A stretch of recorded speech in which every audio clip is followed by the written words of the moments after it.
All right, our Green Hag is a medium Fey, so we don't have to worry about changing the medium size, and they are also a CR3. So we'll swap that to 3 for any kind of traits that may be expecting the CR rating to modify the hit points and whatnot. Our Hag has a natural armor class of AC 17 and 11 d8 hit dice with a constitution of 16. And that's pretty much all the defenses except for whatever we might have here on the side. Again, we skip over the speed, the stats, and the skills section because there's only skills, senses, and languages, which we don't care about. Alright, going back to the Green Hag. Amphibious is no effect. I mean, it lets the Hag breathe air and water, which is really cool, but has no bearing whatsoever on our monster CR value. Next, we have innate spellcasting. And we do have a little bit of spellcasting here. Do we have any more? No, we only have that. Wow, okay. So our innate spellcasting is just Dancing Lights, Minor Illusion, and Vicious Mockery. And that's going to be cast, I guess, at base, which is only a d4 point of damage. I will throw that in here, which is just going to equal 2.5 for the Vicious Mockery. And they also have Dancing Lights and Minor Illusion, which sadly don't really do anything for this, for the purposes of determining the challenge rating here. But we can see, though, already with the defenses that the Hag has, we're already looking at a DCR of 3 from the dark blue here in the modifications. So I'll cover that a little later on. And then the last trait that our Green Hag has is Mimicry. And unfortunately, Mimicry is also another trait that just has no effect or bearing whatsoever.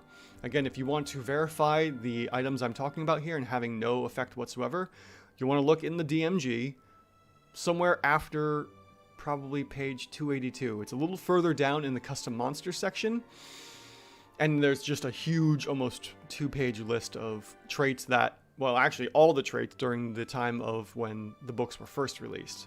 Sadly, there are new traits that can't be accounted for, but, you know, it is what it is. So these are all the traits that our Green Hag has. There's really nothing else to it. It's just some defenses and one spell for Vicious Mockery, which, you know, we may be able to use a little later on. So let's take a look at the actions of our Green Hag and see what we have here. Well, our first action is Claws. Very typical attack for most of the monsters. And this is going to be a +6 to hit. And then for our first attack will be 13 points of damage with no odd-numbered half damage coming in here because we have an even number of d8s. If I had 3d8, then it would be, you know, a 17.5 damage. So that's our first attack, plus the Vicious Mockery as the attack number 4. Next, we have Illusory Appearance, and that just allows the Hag to change their shape.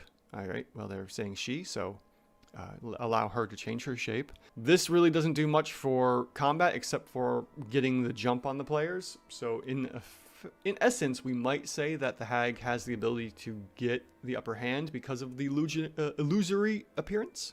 So this could be a way to get the ambush ability as the Doppelganger has here, which would give, let's see here, creatures have advantage on attack rolls against any creature it has surprised. So the illusory appearance may allow the Hag to get surprise, and I'm already seeing that this might be a little lower for the OCR for the Hag here. But let's take a look at Invisible Passage and see what this has to say. The Hag magically turns invisible until she attacks or casts a spell, or until her concentration ends, as if concentrating on a spell. While invisible, she leaves no physical evidence of her passage, so she can be tracked only by magic. Any equipment she wears or carries is invisible with her. Alright. This is an action. It's not superior invisibility, but I feel as though this is, as I always say with any way of turning invisible, even if it is an action, it's going to delay combat. And the Hag can either stay invisible permanently and try to escape, or move around to get some kind of advantage on the battlefield and then attack again with advantage. So we're going to go down to the superior invisibility and click that for the +2 effective AC bonus. So this is going to shift our Hag up to a CR4 for defenses. Alright, well, we have all of our actions set up.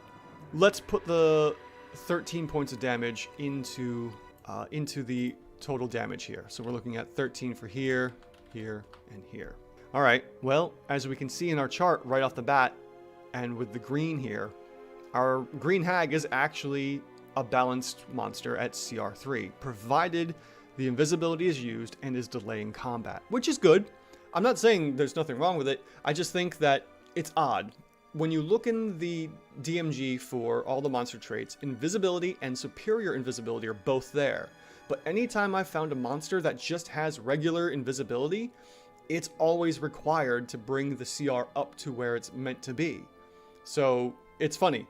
In the DMG, like I said, in the trait section, the invisibility says, oh, there's no effect. You don't use it. But then when it's superior invisibility, provided invisibility is able to be cast as a bonus action, then it gives the +2 AC bonus. But contrary to belief here, invisibility seems to be required regardless if it's regular or superior. So looking at our Green Hag, we have a DCR of 4, which means she's a bit tankier than most instances, or probably other hags. And she has a lower OCR of 2, but it balances out to a 3 because, you know, it would be 4 + 2 is 6, averaged out, we get a 3.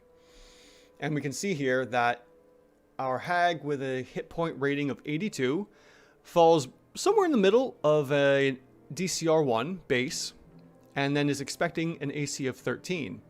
Because of the base AC of 17 and the superior invisibility, bumping it up to an effective AC of 19, that's actually putting us +6 over the expected rating. And when we average that out of the 6 difference, we get a +3 shift from CR1 all the way up to CR4. And then similarly with the offenses, her 13 damage is a little bit on the higher end of the OCR section, but is a base OCR 1, expecting an attack bonus of 3. She actually has an attack bonus of 6, which is +3 over the expected.